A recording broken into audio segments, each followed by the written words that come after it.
Corrupt এই corruption এবং ট্যালেন্সির একসাথে যেখানে সংযোগ হবে না সেখানে বাংলাদেশকে নিয়ে মাথা উঁচু করে দাঁড়ানো যাবে না।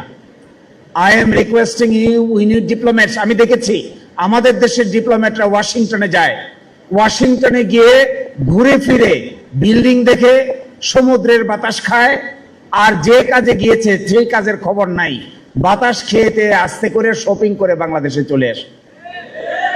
আমাদের দেশের ব্যুরোক্রেটসরা যারা বিদেশের সঙ্গে আমাদের নেগোশিয়েট করতে যায়, তারা নেগোসিয়েশন ভালো করে করতে না পারার কারণে পাহাড়ে ঘুরে, পর্বতে ঘুরে, ওয়াইফের জন্য বাজার করে, বাচ্চাদের জন্য বাজার করে, আসার সময় তারা ক্যারিয়ার ভরে বাজার ভর্তি নিয়ে আসে।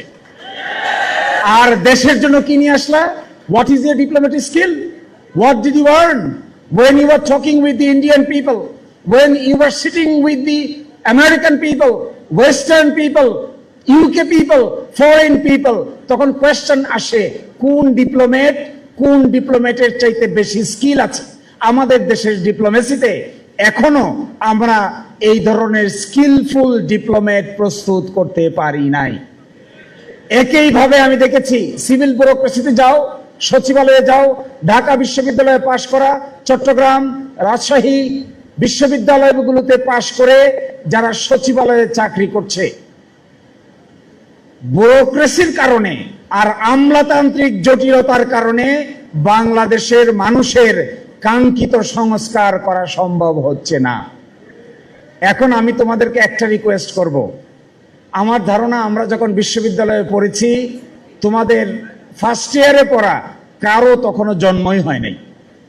তো আমি তোমাদেরকে একটা রিকোয়েস্ট করি, from my experience point of view, I want to see you as an efficient manpower for Bangladesh.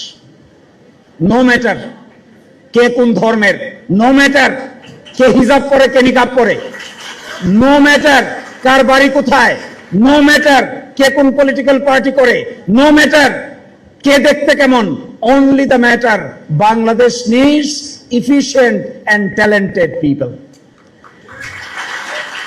আমি অবাক হই, এখনো আমরা এই এফিসিয়েন্সির যুগে এখনো আমরা আর্গুমেন্ট করি কে কোন দল করি, কে কোন মত করি। আমি ঢাকা বিশ্ববিদ্যালয়ের ছাত্রদেরকে বলবো, আরে বাবা রে, ভাই রে, বোন রে, তোমার যা মনে চাই তাই করো, এন্ড অফ দ্য ডেতে we need talented people. The country needs you, এবং এন্ড অফ দ্য ডেতে নিড অনেস্ট পিপল। আমি এটাও দেখেছি সামান্য টাকার বিনিময়ে দেশের স্বার্থ বিকিয়ে দিচ্ছে আমাদের লোকেরা। সামান্য পয়সার বিনিময়ে আমাদের বিশ্ববিদ্যালয় থেকে পাশ করে যাওয়া সরকারের বিভিন্ন ক্যাটাগরিতে বসে থাকা লোকেরা অল্প কয়টা টাকার বিনিময়ে দেশের স্বার্থকে বিকিয়ে দিচ্ছে। No, that should not be. We want you leader of the nation. My dear brothers and sisters, this is my heart pouring call to each and everyone. Please prepare yourself. Please take preparation to lead the nation. Unless you lead the nation will be suffering from serious intellectual crisis. আমাদের দেশে ভালো সাংবাদিক দরকার, ভালো diplomat দরকার, ভালো bureaucrat দরকার, ভালো আইনজীবী দরকার, ভালো বিচারক দরকার, ভালো সিভিল মিলিটারি ব্যুরোক্রেসির লোকেরা দরকার। দেশকে সাজাইতে গেলে অল্প সিলেক্টিভ ওয়েতে কে কোন দল করে, কে কোন মত করে, এইভাবে বাছাই করে যদি আমরা চাকরি দেই, কোনো দিনই আমরা দেশকে ঠিক করতে পারবো না। আমাদের one and the only purpose will be, we need talented at the same time honest people. আচ্ছা বলেন তো দেখি, একজন ডিপ্লোম্যাট তৈরি করতে কত সময় লাগে? শেষ বয়সে এসে যখন ভারতের সঙ্গে চুক্তি করতে পাঠানো হয়, চুক্তিতে ভালো করে এফিসিয়েন্সি না থাকার কারণে দেশ বিরোধী চুক্তিতে স্বাক্ষর করে দিয়ে আসতেছে, বাজার করে আসতেছে, কিন্তু দেশের কি হলো এইটা মাথায় কাজ করতেছে না। So my dear brothers and sisters, my wake up call to each and everyone, prepare yourself. We need you, the nation need you, the Bangladesh need you, the world need you. First class graduate দরকার, world class graduate দরকার। আমাদের ছেলেরা Washington বিশ্ববিদ্যালয়ের সাথে compete করবে, অক্সফোর্ডের সঙ্গে compete করবে, কেমব্রিজের সঙ্গে কম্পিট করবে, তারপরে তারা একটা এফিশিয়েন্ট ম্যান পাওয়ার হিসেবে দাঁড়াবে। কিন্তু আমি দেখি এখনো ছাত্র সংগঠনের কোথাও কোথাও এমন এক যুক্তিতর্কের আবির্ভাব করেন, আমার কাছে মনে হয় মাথার চাইতে শরীরের জুড়েই বুঝি তাদের বেশি। বিশ্ববিদ্যালয়ে নিজ বাই মাথার জোর, বিশ্ববিদ্যালয়ে তো পেটের জোরের দরকার নাই।